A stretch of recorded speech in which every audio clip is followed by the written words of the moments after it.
Protests have disrupted Thailand's general election, halting voting in parts of Bangkok. Demonstrators blocked access to voters at some polling stations in the capital and prevented ballot papers from reaching those polling stations. Well, Prime Minister Yingluck Shinawatra called the vote ahead of weeks of mass protests, and her party is widely expected to win.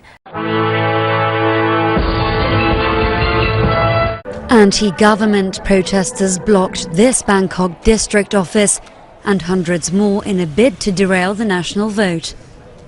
The protesters are blocking the entrance, so the officials can't get in.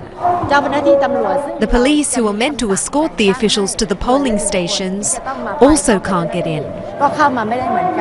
While some of her supporters were prevented from voting, the embattled Prime Minister did cast a ballot. The usually outspoken Yingluck Shinawatra kept tight-lipped as she was escorted through a media scrum. I still cannot say anything this morning. We need to wait and see. No, I didn't go to vote. I want reform before election, this anti-government protester tells CNN. The government denies allegations of corruption. Prime Minister Yingluck insisting she will only go if people vote her out of government, saying an election is the only way forwards for Thailand. Anti-government protesters may not have been able to completely shut down Bangkok as they planned to, but they have significantly disrupted the election. While the majority of polling stations managed to open, 11% of polling stations were forced to close, according to the Deputy Prime Minister.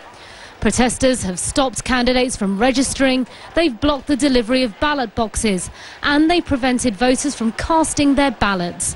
Now Thailand must hold by-elections, which are set to maintain the turmoil in Thailand's political landscape.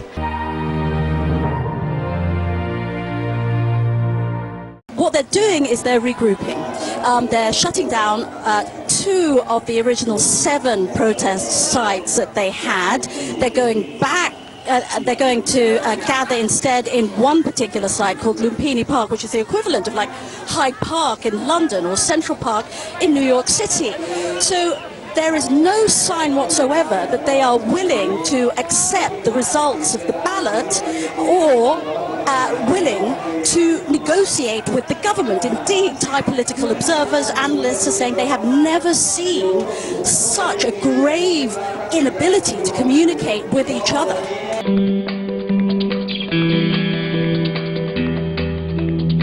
However, after staging a day of disruption during Sunday's election, some protest camps in the capital Bangkok have been closed.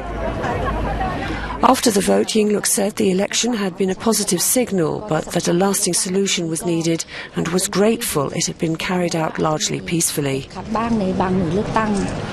With the main opposition boycotting the poll, Yingluck is almost certain to be returned to power. But 2 months of protests to oust Yingluck and the influence of her self-exiled former president brother Thaksin will continue with another march today.